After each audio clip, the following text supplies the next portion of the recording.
मनोज दे जी। राधे राधे राधे महाराज जी। महाराज जी, मैं यूट्यूब पर लोगों को सोशल मीडिया के बारे में सिखाता हूँ और मोटिवेट करता हूँ। महाराज जी, मेरा एक प्रश्न है, ओवर थिंकिंग से कैसे बचें? किसी भी चीज को लेकर बहुत ज्यादा नेगेटिव सोचता हूँ कभी कभी। तो आप क्या सिखाते हैं लोगों को? लोगों को महाराज जी मैं सिखाता हूँ कि मतलब आप यूट्यूब से कैसे सोशल मीडिया से रोजगार कर सकते हैं। बच्चा, परम विश्राम जब तक मन को नहीं मिलेगा तब तक ये कभी शांत होने वाला नहीं। चाहे आप 100 करोड़ रुपया रोज कमाने लगे, 100 करोड़ रुपया रोज कमाने लगे, चाहे आप हजारों लाखों विषय भोग रोज भोगने लगे, तो भी आपकी ओवर थिंकिंग रुकने वाली नहीं। समझ पा रहे हो या इसमें आपको कोई संशय है? नहीं। 100 रुपए की मांग, फिर 1000 रुपए की मांग, फिर 1 लाख की मांग, फिर करोड़ की मांग, फिर अरब की मांग, ये बढ़ती ही चली जाएगी। इसकी पूर्ति नहीं होती कभी, आज तक किसी की नहीं हुई। इतिहास साक्षी है। उसी की पूर्ति होती है जिसको अध्यात्म का ज्ञान हो जाता है। उसके अंदर ये वृत्ति आती है, जथा लाभ संतोष सदा, काहू सो कछु न चाहोंगो, परहित निरत निरंतर मन क्रम, वचन नेम निबहोंगो, कबहू कहो या रहा निरहोंगो। जिसमें हम अपने विचारों पर शासन कर सकते हैं, हम अपने मन को शांत कर सकते हैं। वो रुपया नहीं होता, वो भोग सामग्री नहीं होती, वो अध्यात्म होता है। आप इस बात को स्वीकार करते हैं? जैसे आपका मन कह रहा है कि ये शरीर भोगने को मिल जाए, तो उस शरीर को कोई भोग रहा है, या आपको ही मिल जाए, तो कुछ दिनों बाद आपका मन किसी और शरीर को भोगने की मांग करेगा, फिर किसी दिन और, फिर और ओवर थिंकिंग, ये सोच बढ़ती ही चली जाएगी आपकी, कभी रुकने वाली नहीं। ये रुकेगी तो एकमात्र श्री भगवान का आश्रय लेकर अध्यात्म ज्ञान नाम जप के द्वारा रुकेगी। नाम जप नहीं हो रहा तो चाहे जितना धन कमा ले, चाहे जितनी भोग सामग्री, महाराज ययाति जिनके वंश में भगवान श्री कृष्णचंद्र जी का अवतार हुआ, उनके बड़े पुत्र का नाम यदु था, तो इसीलिए भगवान को यदुवंशी कहा गया। उन्होंने अपने जीवन का परम पावन समय भोग में लगाया। भागवत में उनका चरित्र है, महाभारत में चरित्र है। उनको पत्नी रूप में जो मिली वो बहुत परम पवित्र, अप्सराओं को भी मोहित करने वाली परम सुंदरी देवयानी जी, भगवान शुक्राचार्य जी की पुत्री थी। वो संयोग बना ऐसा कि उनको वो प्राप्त हुई, और बहुत ही गंभीर और सुंदर दासी रूप में उन्होंने वृषपर्वा की पुत्री शर्मिष्ठा को स्वीकार किया। शर्मिष्ठा से भी पुत्र हुए, देवयानी से भी पुत्र हुए। बड़ी कथा में सारांश में केवल बता रहे हैं। देवयानी की शर्त थी कि आपने मुझे स्वीकार किया है तो मैं सर्व सुंदरी हूं और सर्व पूज्य हूं। ये केवल संयोग है, नहीं तुम हमारे चरण छूने के लायक भी नहीं हो, क्योंकि वास्तविक ऐसी ही स्थिति। मैं तुम्हें पत्नी रूप में प्राप्त हुई हूं तो किसी की तरफ आंख उठा के नहीं देखोगे, ये शर्त। लेकिन जब शर्मिष्ठा को जो दासी रूप में आई थी, यद्यपि वो दासी नहीं थी, ईर्ष्यावश देवयानी जी ने दासी पद में उन्हें रखा था। इतनी सुंदर और गंभीर मुद्रा में थी, महाराज ययाति लुभायमान हो गए, जबकि सर्व सुंदर देवयानी जी। शर्मिष्ठा जी से भी पुत्र प्रकट हुए। एक दिन वो शिकार के बहाने जा रहे थे, तो वहां नए नए बालक पिताश्री कह करके लिपटे। देवयानी ने कहा, पिताश्री आपको कैसे कह सकते हैं ये? तो उन्होंने कहा कि बालक हैं, ऐसे भाव से कहते नहीं, सत्य बोलिए आप। तो उनका हमारे ही बालक हैं। तो तुरंत उसी समय चली गई भगवान शुक्राचार्य जी के पास और कहा, इन्होंने हमारे साथ छल किया, इनको दंड मिलना चाहिए। महाराज ययाति जब सामने गए तो उन्होंने कहा, जाओ, तुम इतने काम मोहित हो रहे हो तो जरावस्था को प्राप्त हो जाओ, वृद्धावस्था। अब देवयानी से कहा कि पिता से साफ तो दिला दिया, क्या इसमें तुम्हारा हित होगा?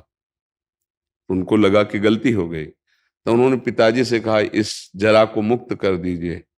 उनका एक ही उपाय, कोई पुत्र तुम्हें अपना यौवन दे देते तो तुम यौवन पुत्र से भी यौवन प्राप्त करके उन्होंने फिर विषयों को भोगा। अंत तो गत्वा उन्होंने लिखा अपना अनुभव, एक भगवद विमुख को, विषयी पुरुष को संसार के संपूर्ण भोग मिल जाए तो भी उसकी तृप्ति नहीं होने वाली। ओवर थिंकिंग पर ब्रेक लग सकती है। तो भगवान का आश्रय और भजन से दूसरा कोई उपाय नहीं। चाहे कुछ भी मिल जाए वो सोचता ही रहेगा, क्योंकि मन को विश्राम देने की एकमात्र क्षमता श्री भगवान में है, भजन में है। तब लगी कुशल न जीव को, सपने हो मन विश्राम, जब लगी भजत न राम को, शोक धाम तज काम। भगवान का आश्रय, सत्य शास्त्रों का स्वाध्याय, संत महापुरुषों का सत्संग, उसका जब मनन हम करेंगे तो हम जैसी भी स्थिति में उसमें प्रसन्न होना सीख जाएंगे। यही समस्त कामनाओं को नष्ट कर देगी स्थिति। बिन संतोष न काम न साही, अछत काम सुख सपने उनाए। यदि संतोष धन रूप नहीं आया तो कामनाओं की बढ़ोतरी उसको जलाती रहेगी, उसको मिटा देगी, नष्ट कर देगी। तो ओवर थिंकिंग से बचने के लिए भगवान का आश्रय, सत्संग और नाम जप, ये 3 बातें यदि जीवन में आ जाए तो बहुत आनंद आ जाएगा, मन प्रसन्न रहेगा, विश्राम को प्राप्त हो जाएगा। अगर अध्यात्म से नहीं जुड़ा है तो हमें एक उदाहरण बता दो कोई, जो अभी तुम्हें वर्तमान में दिखाई दे रहा हो, लेकिन बाहरी बात को लेके नहीं। तुम बाहरी बात को लेके और हम यहाँ आंतरिक बात को लेके, जैसे तुम प्रश्न करते हो ऐसे आंतरिक स्थितियां यहाँ सबकी आती हैं। बड़े बड़े धनी मानी पदाधिकारी सब, और उनसे संभाषण होता है तो हमें सब पता चल जाता है। विश्राम उसी को देखा जो भगवान का जितना आश्रय लिए, अन्यथा नहीं। बोलो तुम्हारी दृष्टि में कौन है? जो अध्यात्म की निंदा करते हैं, भगवत मार्ग की निंदा करते हैं, उनको पूरे जीवन में परिणाम दिखाई देगा कि वो ऐसी जगह खड़े मिलेंगे जहां कुछ नहीं है, कुछ नहीं प्राप्त किया जीवन में, सब कुछ होने पर भी बहुत ही घोर अशांति में जीवन होगा। जब आपके मन की ओवर सोच, जो अब ये मिल जाए, ये मिल जाए, ये भोग लूं, ये भोग लूं, और जब उस पर बाधा पड़ेगी तो अब उसको संभाल पाने की योग्यता आप में नहीं रहेगी, क्योंकि अध्यात्म नहीं है। अध्यात्म सबसे पहला पावर प्रकट करता है सहनशीलता, तितिक्षा, जिसे संस्कृत शास्त्रीय भाषा में कहते हैं, और उसका सरल अर्थ है हर परिस्थिति को सहना। ये केवल अध्यात्म में आएगा। सम्मान मिलता है, मेडल मिलता है तो सब फूल जाते हैं, लेकिन जब अपमान और हार होती तो अच्छे अच्छे को रोते देखा गया है। ये क्या है?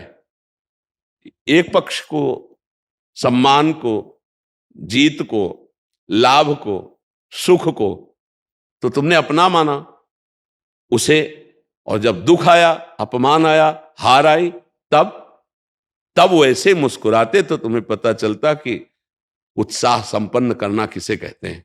और वो केवल अध्यात्म से हो सकता, प्रकृति से नहीं हो सकता। इसीलिए अध्यात्म के बिना सही मोटिवेशन स्थायी नहीं हो सकता। सही उत्साह अध्यात्म से मिलता है, जो अपनी इंद्रियों को काबू में करके फिर चले, चाहे गृहस्थ हो चाहे विरक्त हो।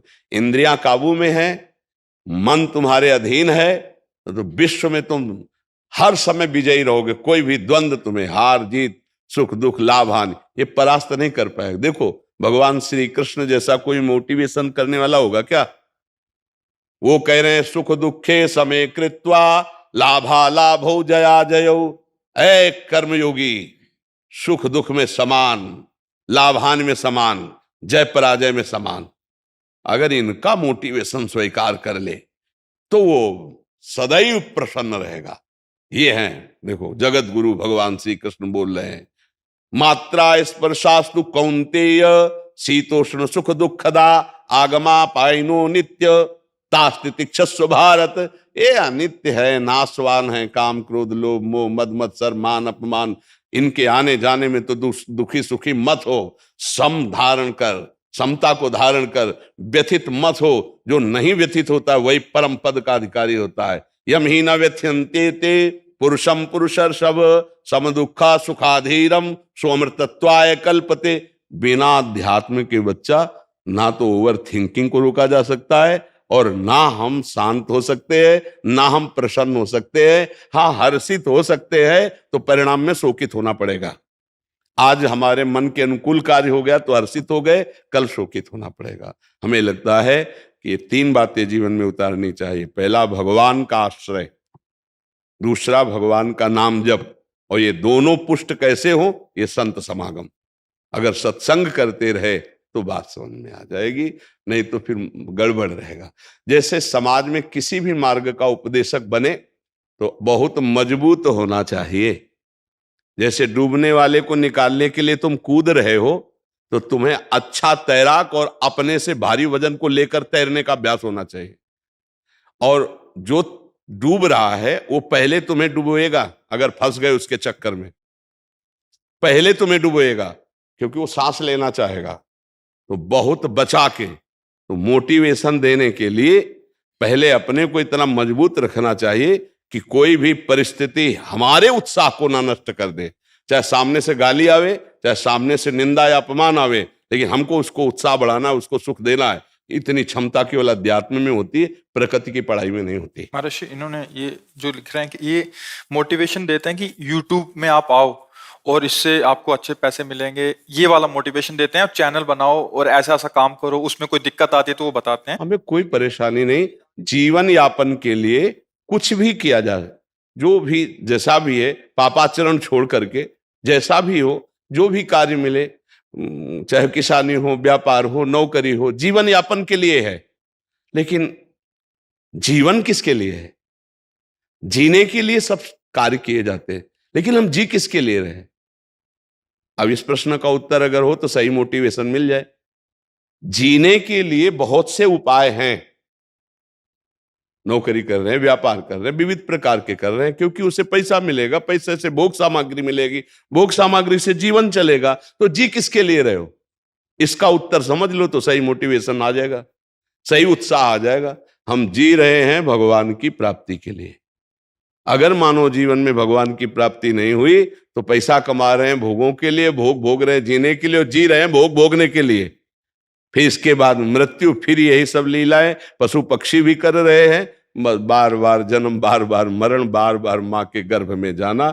आज इस बार तो मानुषिक माँ मिली है, अगली बार कौन सी माँ मिले? इसलिए पुनरपि जन्नम पुनरपि मरणम पुनरपि जननी जठरे शयनम, इस चक्र को काटना है। और इस चक्र को काटने का उत्साह भगवान की शरण में। यूट्यूब कोई अविनाशी या स्थायी दाता नहीं है। जिस दिन बंद हुआ तो डिप्रेशन में पहुंच जाओगे, नहीं पहुंच जाओगे तो सही मोटिवेशन नहीं हुआ। साथ में ऐसा भी मोटिवेशन होना चाहिए कि कल यूट्यूब बंद हो जाए तो फिर आप में वो क्षमता होनी चाहिए कि आपके पास और भी मार्ग है, आपको निराश नहीं हो। महाराज जी आगे पूछ भी रहे हैं, बहुत लोग तो सफल हो रहे हैं, इसमें लाखों कमा रहे हैं, लेकिन वो but कुछ काफी वो असफल हो जाते हैं। सफलता भी अस्थाई है, स्थायी नहीं है। कह रहे हैं कि काफी असफल हो जाते हैं। उसका पुण्य का काम, ये पुण्य हो रहा है मेरा, है पाप हो रहा है, मैं तो उनको मोटिवेट कर रहा हूँ। मुझे समझ नहीं आ रहा क्या। पुण्य और पाप तो शास्त्र आज्ञा का पालन करने से पुण्य होता है, शास्त्र विरुद्ध आचरण करने से पाप होता है। इसमें कोई पुण्य और पाप का क्षेत्र थोड़ी जाए। यूट्यूब में आप चैनल बना करके एक व्यापार कर रहे हैं, लेकिन इसको सुकृत थोड़ी बोल देंगे, आप पुण्य थोड़ी बोल देंगे। मान लो खेती हो रही तो कोई पुण्य थोड़ी हो रहा है। खेती से जो अन्न पैदा हुआ मेहनत से, वो जो आप दूसरे को पवा रहे हो, जिससे कोई संबंध नहीं है, भूखा है, अब ये पुण्य बात हुई।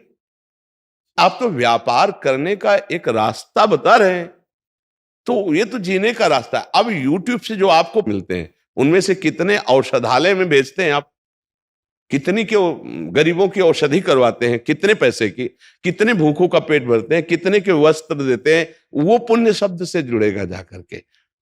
तो हमें लगता है कि थोड़ा हम शास्त्रों का स्वाध्याय करें, नाम जप करें, भगवद आश्रित रहें, क्योंकि यह सब बच्चा टिकाऊ नहीं। न यहां विश्व का कोई पद टिकाऊ है, न कोई संपत्ति टिकाऊ है, कुछ टिकाऊ नहीं है। यहां परिवर्तनशील नाशवान है।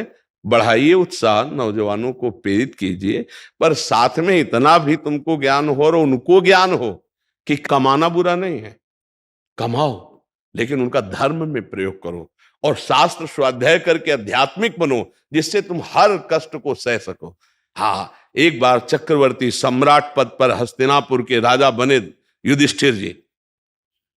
अगला कदम आता है कि 13 वर्ष का वनवास, 1 वर्ष का अज्ञातवास, इसके बाद फिर ये क्रम चक्र चलता है। ऐसा नहीं कि आज 5 लाख आप कमा रहे हो तो सदैव आप ऐसे ही चलोगे या ऐसे सुखी रहोगे। ये कोई सच्चिदानंद अविनाशी नहीं है यूट्यूब, या कोई भी मार्ग अविनाशी नहीं। मुझे लगता है परम विश्राम और शांति के लिए, ये व्यवहार के लिए करो, लेकिन अध्यात्म का ज्ञान और भगवान का आश्रय भजन जरूर होना चाहिए। नहीं उसके बिना आपकी सोच आपको परेशान कर देगी। संतोष उसी को होता है जिसके पास नाम है, भगवान का भरोसा है। चैन से जीने के लिए एक रास्ता है भगवान का आश्रय, नाम जप और सत्संग। इससे आपका ज्ञान विकास को प्राप्त होगा। नहीं, हम बहुतों को पराजित और रोते हुए देखा है। जीते मार उछल गए और हारे तो रो दिए। अब उनको कौन रोक पाएगा जब हार का कष्ट सहा जा रहा है। बराबर कोई जीत हो ऐसा नहीं। हमें लगता है ऐसी कला सीखनी चाहिए कि जीत में उछलो मत और हार में रो मत। हारे हैं तो हम जो त्रुटि है उसको समझेंगे और अगली बार जीतेंगे, और जीते हैं तो भगवान की कृपा, इसलिए ज्यादा फूलने की जरूरत नहीं है, क्योंकि हार भी आगे खड़ी है। दिन है तो रात आएगा, रात है तो दिन आएगी। ऐसी हमारे अंदर आध्यात्मिक शक्ति जागृत हो जाए जिसका नाम समता है। अगर समता नहीं तो फिर कोई मोटिवेशन रोक नहीं सकता, तुम्हें परेशान होना पड़ेगा। संसारिकता आपके विश्राम के लिए योग्य नहीं है। मन को कोई भी संसारिकता कभी विश्राम नहीं दे सकती। महाराज पुररवा को उर्वशी जी मिली थी, फिर भी उनकी तृप्ति नहीं हुई थी। उनकी जो दशा वर्णन की गई, वो पागल से घूम रहे थे। बाद में भगवान की कृपा से उनकी फिर बुद्धि शुद्ध हुई। महाराज पुररवा ये बहुत बड़े चक्रवर्ती सम्राट थे, उन्होंने अपने अनुभव लिखे। चाहे जितना सुख प्राप्त हो, भगवान से विमुख जीव को कभी शांति नहीं मिल सकती, कभी विश्राम नहीं मिल सकता। इसलिए नाम जप करो, सत्संग करो और शास्त्रों का स्वाध्याय करो। एक अध्याय चाहे पढ़ो, भागवत पढ़ा करो, हिंदी से ही पढ़ा करो, ठीक है। हाँ, और सबको उत्साह बढ़ाओ। अगर ये उत्साह में इतना हमारी प्रार्थना हो जाए, आपकी कोई बात सुन रहा हो और आप 5 मिनट राधा राधा जपवा लो तो बहुत बढ़िया रहेगा। 5 मिनट भाई हमारे पास आए तो असलियत वाली बात है भाई, प्रलोभन दे दो। 5 मिनट अगर नाम जपना शुरू होगा तो उसका जीवन मंगल में हो जाएगा। हमें विश्वास है कि हमारे प्रभु का नाम भाव कुभाव अनखाल सहु, नाम जपत मंगल दिस दसहु। हमने एक बार प्रार्थना की थी, 24 घंटे में 24 मिनट मुझे दे दो। मुझे देने का मतलब मेरी बात मान लो। 24 मिनट अगर तुम भगवान की आराधना करोगे तो 84 लाख योनियों से मुक्त होने की सामर्थ्य तुम में आ जाएगी। जैसे लोग मनोरंजन के लिए समय देते हैं, तो 24 मिनट बाबा जी को समय दे दो। हमको रुपया पैसा ये मांग तो नहीं है, यही मांग है कि गंदे आचरण छोड़ो, 24 मिनट भजन करने लगो। हमारे भगवान बड़े कृपाल हैं। 24 मिनट शुरू करोगे तो 24 घंटा में ना जाना, तुम्हें बताना ऐसा स्वाद लगेगा कि 24 घंटा और जिसका भजन होने लगा वो मुक्त हो गया। भजन करने वाला ही भव समुद्र से मुक्त हो सकता है, दूसरा कोई उपाय नहीं। तो एक दिन जाना है यहां से, 5 अरब बैंक में है तो 5 पैसा लेके नहीं जाना है। बड़े दोस्त हैं तो कोई सहयोग ले करेगा, यमदूतों की पिटाई से आपको बचा ले, इतना कोई अंग रक्षक पैदा नहीं हुआ। विश्व में कोई ऐसा अंग रक्षक नहीं है जिस समय यमदूत पिटाई कर रहे हो हमारे को बचा ले। वो केवल भगवान का नाम, भगवान ही बचा सकते, दूसरा नहीं। इसलिए अंतिम मोटिवेशन नाम, भगवान का आश्रय, वही आपको बचाएगा।